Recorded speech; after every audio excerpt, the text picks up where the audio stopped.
श्री शिवाय नमस्तुभ्यम। मेरी प्यारी माताओं और बहनों, आज का संदेश बहुत विशेष है।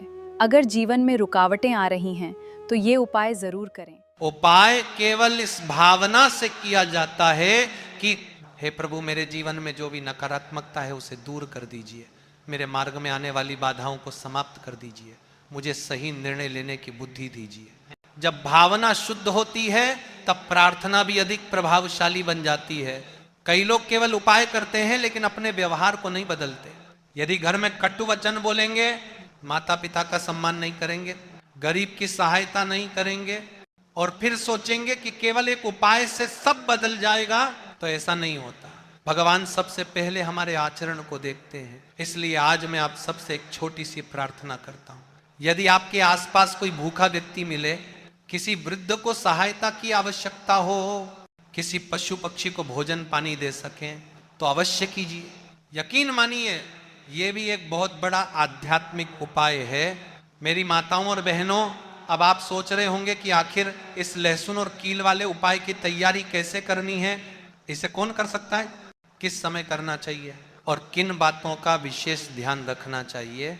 मेरी प्यारी माताओं, बहनों और भगवान के सभी भक्तों, पिछले भाग में हमने शुक्रवार के महत्व और श्रद्धा की शक्ति के बारे में चर्चा की। अब आगे बढ़ते हैं और समझते हैं कि किसी भी धार्मिक उपाय से पहले किन बातों का ध्यान रखना चाहिए। सबसे पहली बात, किसी भी पूजा या उपाय का उद्देश्य किसी का अहित नहीं होना चाहिए। हमारी प्रार्थना हमेशा अपने परिवार की सुख शांति, सद्बुद्धि, स्वास्थ्य और समृद्धि के लिए होनी चाहिए। यदि आप इस शुभ दिन कोई प्रतीकात्मक पूजा या उपाय करना चाहते हैं तो सबसे पहले स्नान करके स्वच्छ वस्त्र धारण करें, पूजा का स्थान साफ रखें और मन में भगवान शिव तथा माता लक्ष्मी का स्मरण करें। एक दीपक प्रज्वलित करें और हाथ जोड़कर प्रार्थना करें, हे प्रभु, मेरे जीवन में यदि कोई बाधा है तो मुझे उसे दूर करने का साहस और सही मार्ग प्रदान करें। मेरे परिवार में प्रेम बना रहे, हमारे कर्म सदैव धर्म के मार्ग पर चलें और आपके आशीर्वाद से हमारा जीवन मंगलमय हो। इसके बाद कुछ क्षण शांत बैठकर भगवान का नाम जप करें। कई बार मन की शांति ही सबसे बड़ा आशीर्वाद होती है।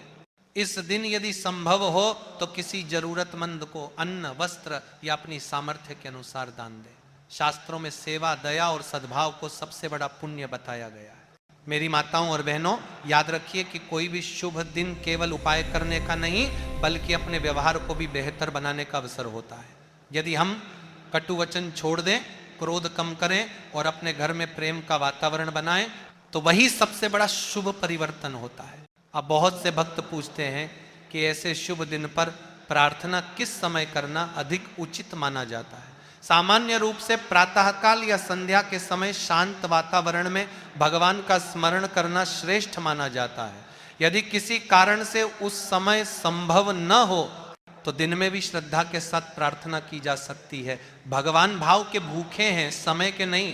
अब अगले भाग में हम बात करेंगे कि इस शुभ अवसर पर कौन कौन से सात्विक कार्य किए जा सकते हैं, घर में सकारात्मक वातावरण कैसे बनाया जाए और किन छोटी छोटी बातों का ध्यान रखकर अपने जीवन में आध्यात्मिक अनुशासन लाया जा सकता है।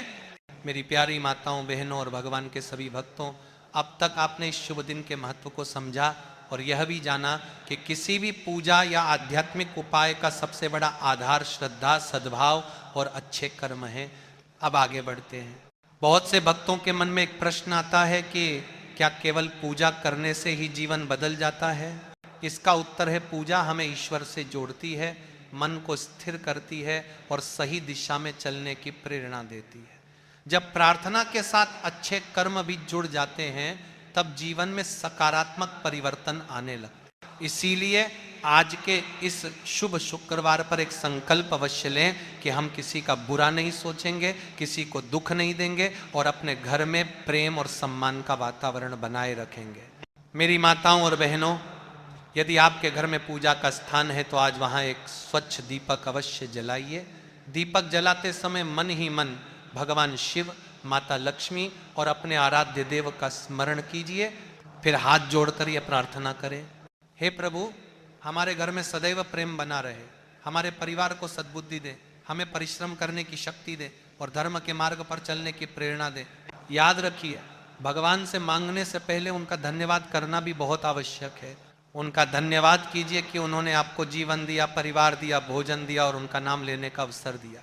जब मन कृतज्ञ होता है तब जीवन में संतोष बढ़ता है। मेरी माताओं और बहनों, यदि संभव हो तो इस दिन अपने घर की अच्छी तरह सफाई भी करें। स्वच्छता केवल घर की नहीं, मन की भी होनी चाहिए। मन में यदि किसी के प्रति क्रोध या द्वेष हो तो उसे भी धीरे धीरे छोड़ने का प्रयास करें, क्योंकि जहां मन निर्मल होता है वहीं ईश्वर का निवास माना जाता है। यदि आपके माता पिता घर में हैं तो उनके चरण स्पर्श कीजिए।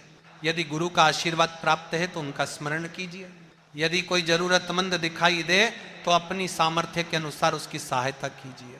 शास्त्रों में सेवा को सबसे बड़ा पुण्य कहा गया है।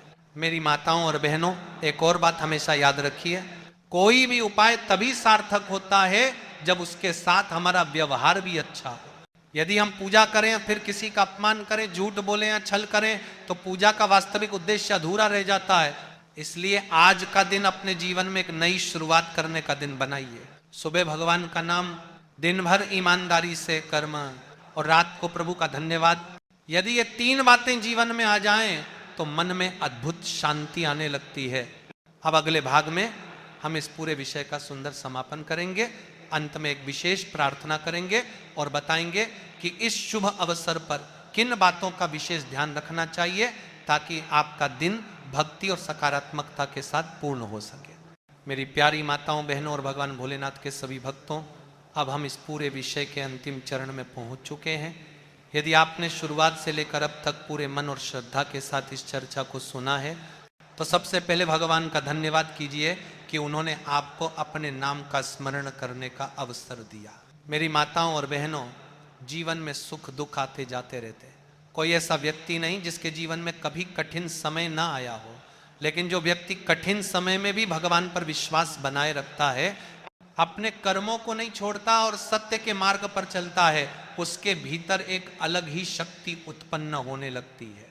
इसीलिए किसी भी शुभ दिन किए जाने वाले पूजा पाठ या प्रतीकात्मक उपाय का सबसे बड़ा उद्देश्य यही होना चाहिए कि हमारा मन भगवान की ओर निकट आए, हमारा आत्मविश्वास बढ़े और हम अपने जीवन को अधिक सात्विक और सकारात्मक बना सकें। आज के इस शुभ शुक्रवार पर यदि आप पूजा करें, दीपक जलाएं, भगवान शिव और माता लक्ष्मी का स्मरण करें तो अंत में हाथ जोड़कर विनम्र भाव से यह प्रार्थना अवश्य करें। हे भोलेनाथ, यदि मुझसे जाने अनजाने कोई भूल हुई हो तो मुझे क्षमा करें, मेरे परिवार को स्वस्थ रखें, हमारे घर में प्रेम, सम्मान और एकता बनाए रखें, हमें सद्बुद्धि दें कि हम धर्म और सत्य के मार्ग पर चल सकें। माता लक्ष्मी, हमारे घर में संतोष, श्रम का सम्मान और ईमानदारी से प्राप्त समृद्धि का वास हो। मेरी माताओं और बहनों, याद रखिए कि भगवान के दरबार में केवल धन ही नहीं मांगा जाता, वहाँ विवेक मांगा जाता है, अच्छे संस्कार मांगे जाते हैं, स्वस्थ शरीर, शांत मन और परिवार की खुशहाली मांगी जाती है।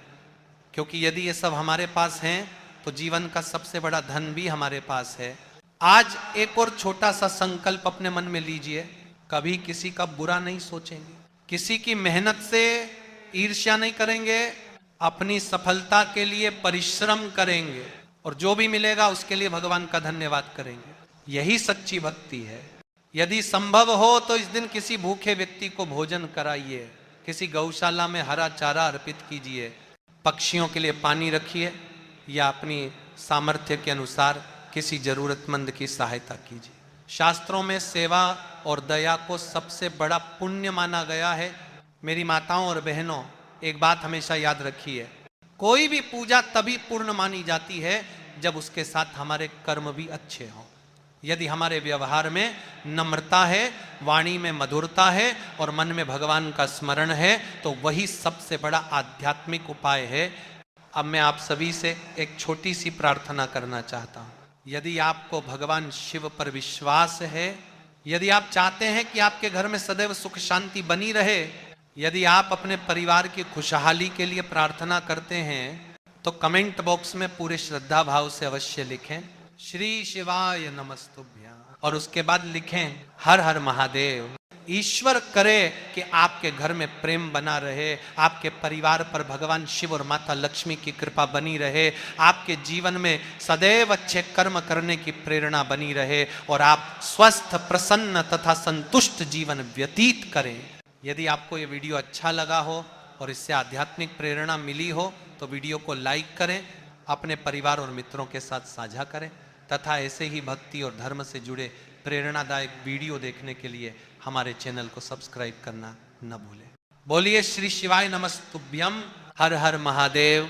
हर कठिनाई में धैर्य रखना चाहिए। कई बार भगवान हमारी प्रार्थना तुरंत स्वीकार नहीं करते क्योंकि वे हमें पहले मजबूत बनाना चाहते। इसलिए यदि आपकी कोई मनोकामना अभी तक पूरी नहीं हुई है तो निराश मत होइए, अपने कर्म करते रहिए, अपनी प्रार्थना जारी रखिए और विश्वास रखिए कि सही समय आने पर भगवान वही देंगे जो आपके लिए सबसे उत्तम होगा।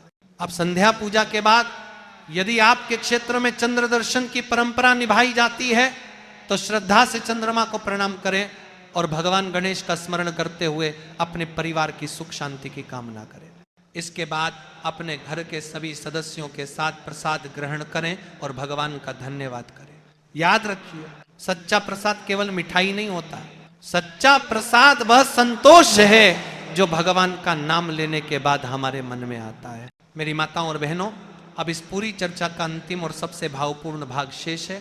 मेरी प्यारी माताओं, बहनों और भगवान श्री गणेश के सभी भक्तों, यदि आपने इस पूरे संदेश को श्रद्धा और विश्वास के साथ सुना है तो सबसे पहले भगवान श्री गणेश को अपने हृदय से प्रणाम कीजिए, क्योंकि किसी भी शुभ कार्य का सबसे सुंदर समापन भगवान के प्रति कृतज्ञता व्यक्त करने से होता है।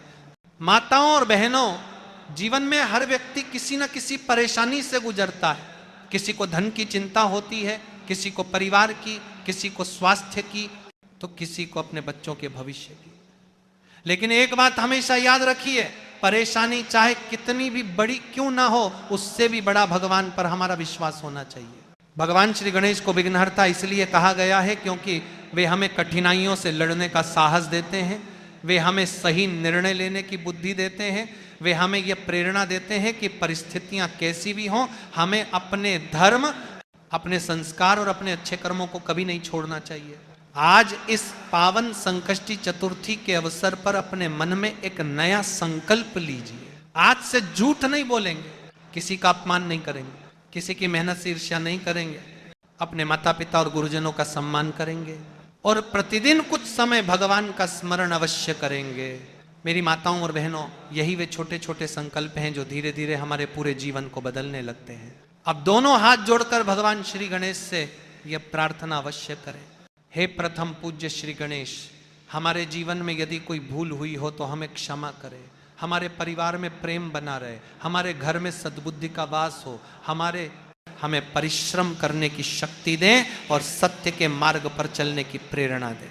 हमारे मन से भय, अहंकार और निराशा को दूर करें तथा हमें ऐसा जीवन दें जिससे हम दूसरों के लिए भी उपयोगी बन सके। मेरी माताओं और बहनों, यदि भगवान हमें धन दें तो उसके साथ विनम्रता भी दें, यदि सफलता दें तो उसके साथ सेवा का भाव भी दें, यदि सम्मान दें तो उसके साथ अच्छे संस्कार भी दें। यही भगवान की सबसे बड़ी कृपा होती है। आज यदि संभव हो तो किसी जरूरतमंद की सहायता कीजिए, किसी भूखे व्यक्ति को भोजन कराइए, गौ माता को हरा चारा अर्पित कीजिए, पक्षियों के लिए पानी रखिए और अपने घर के बड़े बुजुर्गों का आशीर्वाद अवश्य लीजिए। याद रखिए, सेवा और दया से बढ़कर कोई पूजा नहीं होती। मेरी माताओं और बहनों, भगवान श्री गणेश का एक बहुत सुंदर संदेश है, जहां विनम्रता होती है वहां बुद्धि आती है, जहां बुद्धि होती है वहां सही निर्णय आते हैं, जहां सही निर्णय होते हैं वहां परिश्रम सफल होता है और जहां परिश्रम सफल होता है वहां जीवन में सुख और संतोष स्वयं आने लगते हैं। इसलिए भगवान से केवल सुख मांगने की बजाय सही कर्म करने की शक्ति भी मांगिए। मेरी प्यारी माताओं, बहनों और भगवान श्री गणेश के सभी प्रिय भक्तों, यदि आप इस वीडियो के इस अंतिम विशेष भाग तक पहुंच गए हैं तो सबसे पहले मैं भगवान श्री गणेश को प्रणाम करता हूं कि उन्होंने हम सभी को एक साथ उनके श्री चरणों का स्मरण करने का अवसर दिया।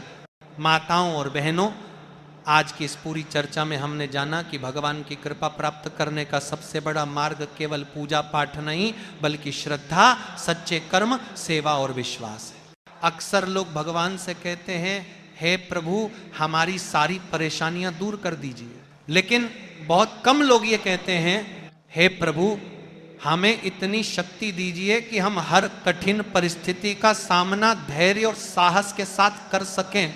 यही सच्ची प्रार्थना है। मेरी माताओं और बहनों, यदि आप चाहते हैं कि आपके घर में हमेशा सुख शांति बनी रहे, तो आज से 5 छोटे छोटे नियम अपने जीवन में अपनाइए। पहला नियम, प्रतिदिन सुबह उठकर भगवान का स्मरण अवश्य करें। दूसरा नियम, माता पिता और घर के बड़े बुजुर्गों का सम्मान करें। तीसरा नियम, अपनी कमाई का थोड़ा सा भाग किसी जरूरतमंद की सहायता में लगाएं। चौथा नियम, किसी की सफलता से ईर्ष्या नहीं बल्कि प्रेरणा लें। पांचवा नियम, रात को सोने से पहले भगवान को धन्यवाद कहकर ही विश्राम करें। माताओं और बहनों, विश्वास मानिए, जब ये 5 बातें जीवन का हिस्सा बन जाती हैं तो मन में संतोष बढ़ता है और परिवार में प्रेम का वातावरण भी मजबूत होता है। आज यदि आपने भगवान श्री गणेश का व्रत किया है या उनका स्मरण किया है, तो अंत में यह प्रार्थना अवश्य करें, हे विघ्नहर्ता, मेरे जीवन में जो भी बाधाएं हैं उन्हें दूर करने का साहस और सही मार्ग दिखाइए। मेरे मन को सदैव सत्य, सेवा और सदाचार की ओर प्रेरित कीजिए। मेरे परिवार में प्रेम, स्वास्थ्य और एकता बनी रहे। मेरी माताओं और बहनों, भगवान के दरबार में कभी भी निराश होकर मत जाइए, क्योंकि भगवान देर कर सकते हैं लेकिन अपने भक्त का साथ कभी नहीं छोड़ते। आप अपना कर्म करते रहिए, अपनी भक्ति बनाए रखिए, अपनी वाणी मधुर रखिए और अपने मन में सदैव भगवान का नाम बसाए रखिए। यही सबसे बड़ा धन है। अब आप सभी से एक छोटा सा निवेदन है, यदि आपने ये पूरा वीडियो श्रद्धा के साथ देखा है तो कमेंट बॉक्स में पूरे विश्वास के साथ अवश्य लिखें गम गणपतये नमः और उसके साथ लिखें श्री शिवाय नमस्तुभ्यं, हर हर महादेव। मैं भगवान श्री गणेश और महादेव से प्रार्थना करता हूँ कि आप सभी के जीवन में सद्बुद्धि, स्वास्थ्य, सकारात्मकता और ईश्वर भक्ति बनी रहे। आपके परिवार में प्रेम और आपसी विश्वास बढ़े और आप सदैव धर्म और सत्य के मार्ग पर आगे बढ़ते रहें। यदि आपको ये वीडियो पसंद आया हो तो इसे लाइक करें, अपने परिवार और मित्रों के साथ शेयर करें और हमारे चैनल को सब्सक्राइब करना न भूलें। गणपति बप्पा मोरया, मंगल मूर्ति मोरया, श्री शिवाय नमस्तुभ्यं, हर हर महादेव।